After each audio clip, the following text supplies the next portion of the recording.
അങ്ങനെ നാളത്തെ ഞെട്ടിക്കുന്ന പ്രൊമോ പുറത്തു വന്നിരിക്കുകയാണ്. അതായത് സിബിൻ ബിഗ് ബോസ് ഷോയോട് എന്നേക്കുമായി ക്വിറ്റ് ചെയ്തിരിക്കുന്നു. ഇന്ന് മുതലേ തനിക്ക് ഇവിടുന്ന് പോകണമെന്ന് സിബിൻ പറഞ്ഞു തുടങ്ങിയിരുന്നു. ഒരുപാട് പ്രാവശ്യം ബിഗ് ബോസിനോട് പറഞ്ഞു. അങ്ങനെ ബിഗ് ബോസ് പറഞ്ഞു, നിങ്ങൾക്ക് പുറത്ത് പ്രശ്നമൊന്നുമില്ല, നിങ്ങൾ അടങ്ങി നിൽക്കൂ എന്നൊക്കെ പറഞ്ഞു. അതുപോലെ തന്നെ ഒരു ഡോക്ടറെയൊക്കെ കണ്ടു. പക്ഷേ വലിയ മാറ്റമൊന്നും ഉണ്ടായിരുന്നില്ല. രാത്രി വീട്ടിലേക്ക് തിരിച്ചു കയറിയെങ്കിലും ഇന്ന് വീണ്ടും അവിടെ നിന്ന് പ്രശ്നങ്ങൾ ഉണ്ടാവുകയും ക്വിറ്റ് ചെയ്തു എന്നാണ് പ്രൊമോയിൽ കാണാൻ സാധിക്കുന്നത്. അതായത് കൺഫെഷൻ റൂമിലേക്ക് വിളിച്ചു വരുത്തുകയും പിന്നീട് കണ്ണ് കെട്ടി സിബിനെ പുറത്തേക്ക് കൊണ്ടുപോവുകയും പിന്നീട് അത് അനൗൺസ്മെൻറ്റ് ചെയ്യുമ്പോൾ അൻസിബിയും ഋഷിയും എല്ലാം തലയിൽ കൈ വെച്ചിരിക്കുന്നതൊക്കെയാണ് പ്രൊമോയിൽ കാണാൻ സാധിക്കുന്നത്.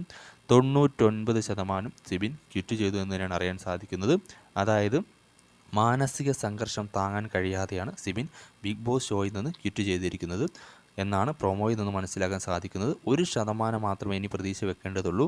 സിബിൻ പൂർണ്ണമായും ഷോയോട് വിട പറഞ്ഞു എന്ന് തന്നെയാണ് മനസ്സിലാക്കുവാൻ സാധിക്കുന്നത്.